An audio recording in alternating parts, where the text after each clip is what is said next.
Georgie Best. George Best admitted himself to the exclusive London hospital after complaining of severe stomach pains. Specialists immediately carried out liver tests and advised him to rest. In March 2000, football legend George Best was rushed to a private hospital in West London. Bloated, yellow-skinned and in severe pain, Best was losing a deadly game with his most difficult opponent, alcohol. Best will undergo further medical tests during his stay here, but his real battle with the bottle begins when he's released and he returns home to the bright lights and temptations of Chelsea. In the late 60s, George Best was one of the world's most striking and talented athletes. The envy of men, the dream of women, and the owner of one of the most expensive bodies in football. This is the story of George Best's body.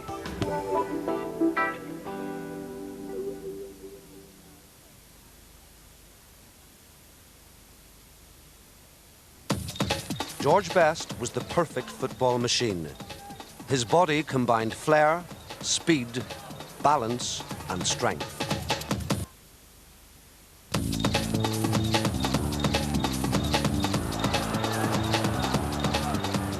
He had everything. He had two great feet, he had a body swerve, he could run with the ball, he could dribble. He was magic on the field. If you watched him play, he was almost touched by God. He was brave, he was daring, he was inventive. The greatest footballer that ever played the game. The thing that George liked most was the ball. And when he had the ball, he wouldn't give it to anybody. Whenever he got the ball, you got on the edge of your seat, you anticipated something happening.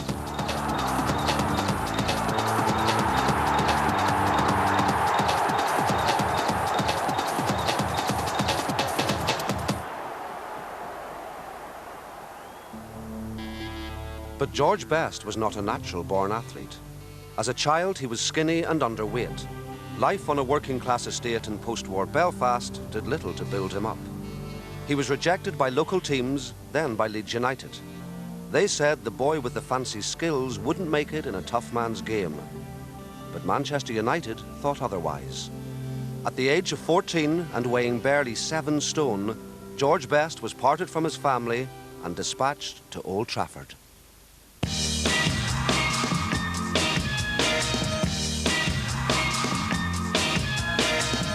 I'd been at Manchester United for 1 year as an apprentice professional when George arrived from Belfast. This skinny little kid.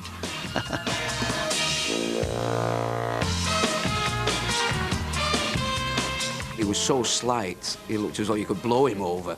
And because of that, George didn't play in the youth team for the first couple of seasons because we felt he could get damaged or he could come to some harm because he was so slight a player.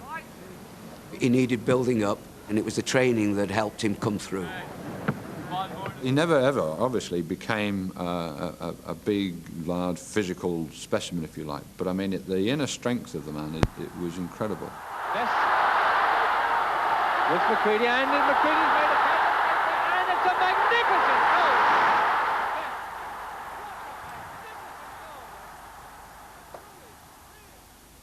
The first game I played, I mean, when I ran, I think I thought I was a ball boy. I mean, I weighed about 8 stone. I probably didn't even weigh that. Hi, Dad. Okay. I've got to go back to the hospital on Thursday this week, but it's just for an X-ray. I was never nervous about actually playing. I was always a little bit apprehensive about the fact that I was so light. Yeah, well, the sort of the yellow has gone a little bit, and my eyes are usually clear. But I found out very quickly that I had the one thing that you know, most great athletes have. I had balance, and over my career, very rarely got hurt. I had knocks and bruises, but nothing. I never broke anything or had a really serious injury, and I learned to look after myself pretty quickly. Despite his frailty, Best was compensated by the ability he possessed in his feet. Initially, his right foot was stronger, but Best forced himself to concentrate on the weaker left foot until it was perfect.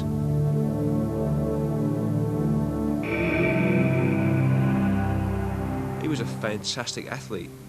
He was the quickest, he was the strongest, he was endurance. You know, he could tackle, he could shoot, he could both feet, he could pass, he could head. He was brave, he had a great engine, and scored millions of goals. I mean, what more could you actually want in a footballer? I mean, it was unbelievable how he jumped from basically playing in the A team on one Saturday, and then the following Saturday he was in the first team. He jumped completely over the reserves, and he never looked back after that. Best's contribution to United's success this season has been considerable. The boy seems suddenly to have found himself and to have realised the talent he possesses.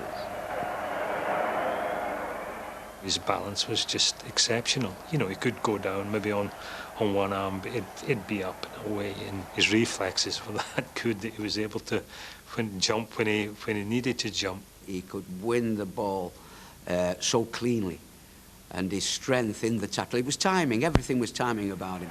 Best moving forward, he's free at the moment. There's Best, a good move, and a fine goal. People would legally sort of kick lumps out of you. That was really the only way that they could try and get to somebody like George, and so George got, you know, horrendous treatment.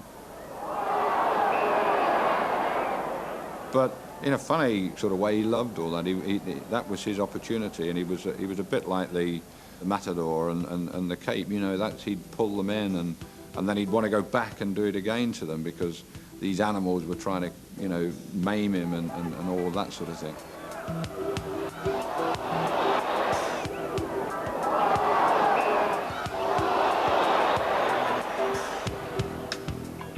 In 1966, George Best was still relatively unknown, but not for long. The turning point came with the European Cup quarter-final against the legendary Benfica of Portugal.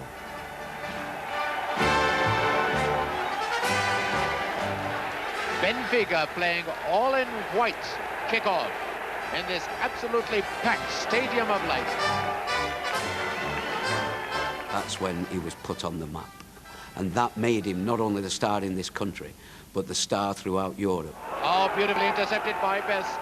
All the headlines was El Beetle, the fifth Beatle. Here he was, the star. Up goes Best, he's scored! Best has got a goal! All of a sudden, he became a pop star. Girls chasing him all over, crowds of girls, and married women. Everybody just loved George Best at that particular time. It was unique. It was new. It was new. It had never happened before. Nobody had ever been put under the spotlight as a footballer than what happened to George. The spotlight was phenomenal. With his natural good looks, charismatic smile and Beatles haircut, George Best emerged as one of the 60s most identifiable pop idols. The man with the seemingly perfect body quickly became an advertiser's dream. Georgie, will you come and sing to me?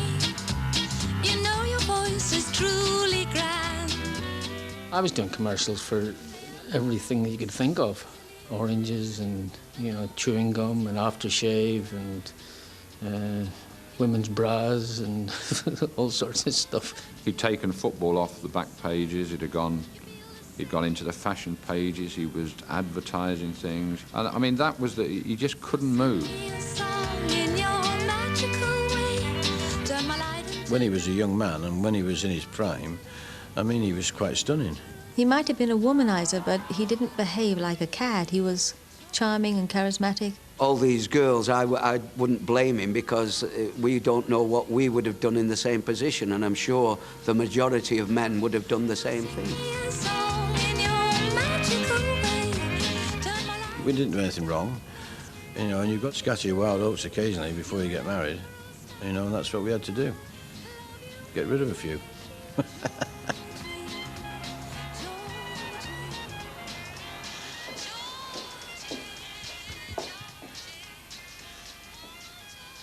I was actually thinking of retiring before we bought this place. I can't afford to. Well, I happen to think I'm just a normal bloke. I like the company of beautiful women. I like being seen with them. I like women who are intelligent and look good and dress well, and same as everyone else, I suppose. What? What do you want? What do you think, Red? What do you want? I like to think I learned very quickly about the good things in life, and I like to share it. And not only with women, but I enjoy the company of my pals as much as I do women. But of course, they don't write about my pals who work down the shipyards and come out for a pint with me. They want to write about the Miss Worlds. As a footballer, Best was at his peak, but his legs were suffering. This was an era of hard tackles and heavy pitches. Just 2 weeks after the European Cup tie against Benfica, Best damaged the cartilage in his right knee during an FA Cup game. In these days before pinhole surgery, Best faced a career-threatening operation. I had a dodgy cartilage, and I was playing really when I should have gone in and had an operation, because it would seize up during the game. So I basically was just playing until it went. I think in the early days, sort of late 60s, 70s, you know, the problems were the heavy grounds with the long studs in, and somebody like George would be turning very quickly.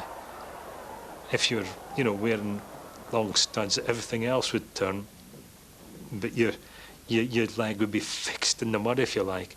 They just took my cartilage out on the right hand knee, and normally it's, you know, it's 6-7 weeks and you're back fully fit, but mine, it wasn't responding to treatment, so it took a little bit longer. Best delayed his operation to play in a European Cup tie in Belgrade. United were reluctant to lose his services, but lost the game, and permanent damage was done to Best's right knee. 2 years later, at Wembley, United's European dream was within reach again.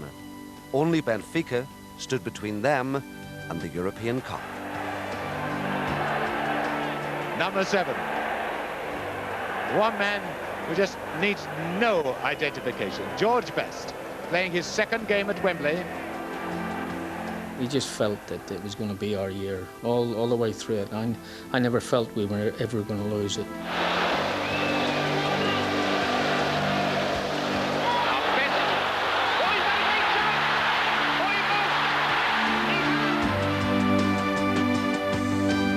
I can't remember anything after the game. The last thing I remember is seeing Sir Matt come on the pitch and his face, and coming over and hugging him.